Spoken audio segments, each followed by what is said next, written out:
Okay, here we are, scene 3. We are now in a room in the castle. The king enters alone. Okay, so this is technically a soliloquy. Um, the king explains to us what he's done, um, that he has sent for people to seek Hamlet and to find the body. How dangerous is it that this man goes loose, right? The king is well aware that Hamlet is a very dangerous figure now to be roaming around the court and a real threat to the king. Okay. Um, so the king, though, considers his options. He says, "We must not put the strong law on him. He's loved of the distracted multitude, who like not in their judgment but their eyes. And where 'tis so, the offender's scourge is weighed, but never the offense." Basically, this is saying, look, this is why I can't bring the full force of the law on Hamlet. All right, I'd love to imprison him.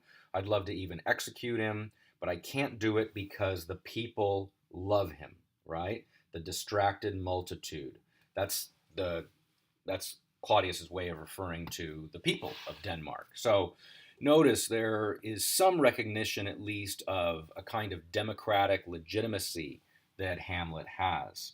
Okay, so Claudius comes up with his plan. He says the sudden sending him away must seem deliberate pause. Okay, so he wants the sending away of Hamlet to seem like it's a considered, reflective action, not an impulsive judgment.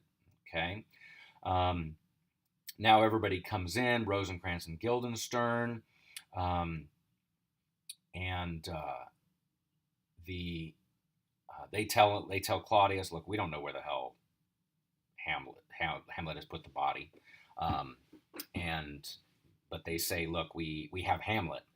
Um, and Hamlet comes in. Now, look, this is their first confrontation of Hamlet and King Claudius since the, first face to face confrontation since the play, within a play. Of course, Hamlet confronted Claudius without Claudius's knowledge after the play when he came upon Claudius praying. But this is the first time they've seen each other face to face. Okay?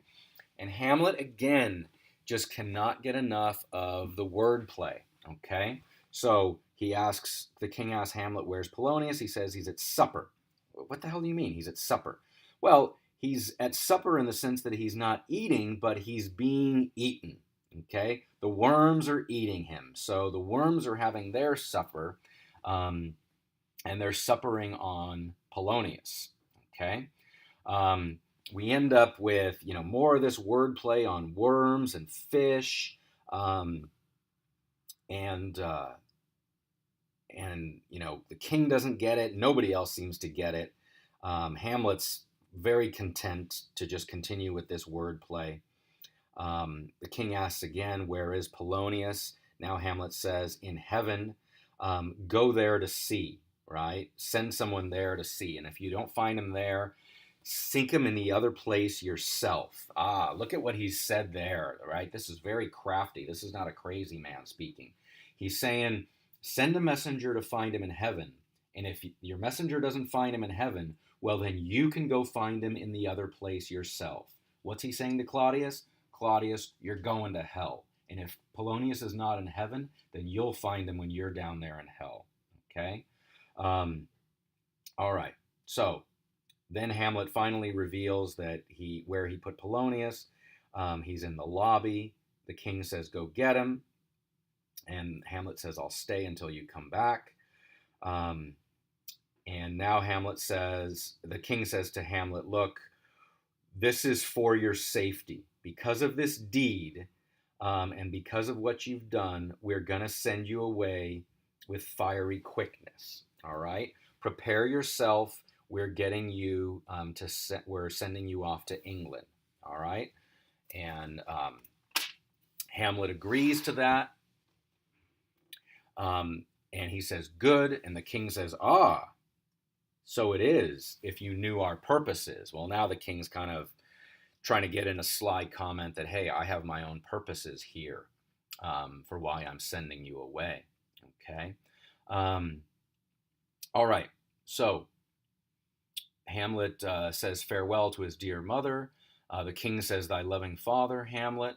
Um, and of course, that's a deeply ironic line because Hamlet doesn't consider Claudius to be his father.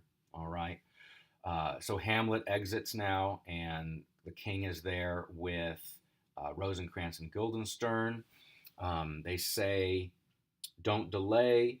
The king tells them, "Don't delay. We're going to send them away tonight. Everything is sealed and done, um, and make haste." And now everybody leaves. The king is left alone for another brief soliloquy. Okay, and look at what he says here. He says, he's speaking now to England. If my love thou hold it aught, so if you England appreciate my love at any measure, so he's basically speaking to the King of England here, um, then pay homage to us, and you may not coldly set our sovereign process, right? Coldly set means don't set aside our process. So don't refuse to do my mandate, right? And my mandate is that I'm sending you letters to the effect that you should execute Hamlet. Okay, so we know these letters are now sealed, and here's what the letters say. The letters say that when the king of England opens these letters, they're going to say execute Hamlet, and the king of Denmark, Claudius here, is hoping that England will do what he's asked him, the king of England, to do. Okay, do it, England, for like the hectic in my blood he rages, and thou must cure me till I know it's done. However, my haps, my joys were never begun. All right. So basically, I, Claudius, can't be at peace until I know that Hamlet is executed by England. All right. A lot has happened there in only 63 lines. But most importantly, we've been revealed the depth of this plot, okay, against Hamlet.